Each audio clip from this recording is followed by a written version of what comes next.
Thank you, Mr. Chairman. All right, I guess, Mr. Richardson, maybe this has come to you. A few months ago, the Department of Defense Inspector General reported that the DoD had failed to work with the Ukrainians on tracking weapons and equipment going to Ukraine, and that the DoD IG reported that nearly 60%, that's a lot, 60% of advanced weapons and equipment remain unaccounted for. Now, Ukrainians are fighting a war, right? They're fighting for their lives. And I don't know if we're collecting dunnage. I don't know if we're collecting brass to know how many rounds were fired. I don't know how they're accounting for this equipment. It says equip weapons and equipment, advanced weapons and equipment. You can understand expendables like rounds. You can understand potentially weapons being destroyed, especially small arms.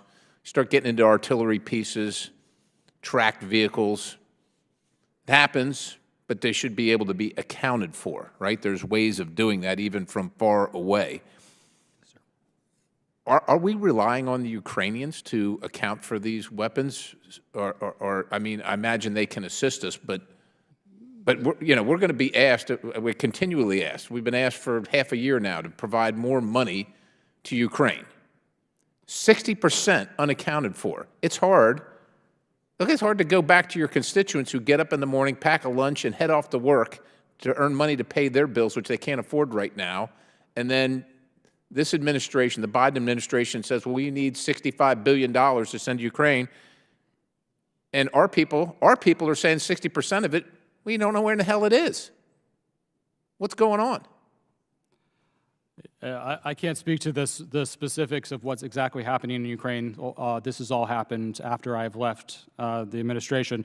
But I will say that there is a small contingent in Kyiv at the embassy that will be responsible for tracking of equipment.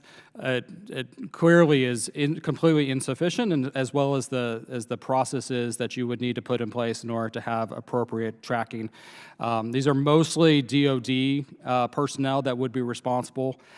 It's very hard to get outside of Kyiv. Assuming you've been there, it's hard to get to the front and in order to do those types of tracking.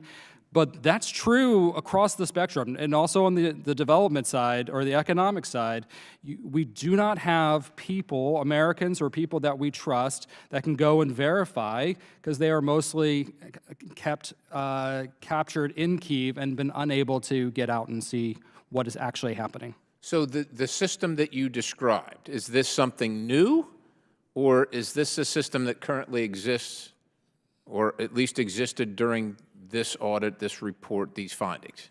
So in Ukraine, this would have been based upon, ever since Putin launched his second attack during the Biden administration, this would have been unique to this circumstance. But I would say there's the challenge with foreign aid, the way you get to the most corruption, most waste of fraud and abuse is when you operate in non-permissive environments like Gaza, like Afghanistan, like Ukraine, where you can't get out and sort of do the monitoring and evaluation that is required in order to provide confidence into the system. I mean, I got to tell you, your answer that, this is kind of the way it is, and it's not just this way with weapon systems, it's this way with economic aid. And it's a real problem, sir. And the other, it doesn't engender a lot of confidence that I should spend 6 cents or $6 or $60, let alone $65 billion of the people that I represent, my bosses, that are out there working their tails off and can't afford their electricity bills, can't afford their grocery bills, can't afford,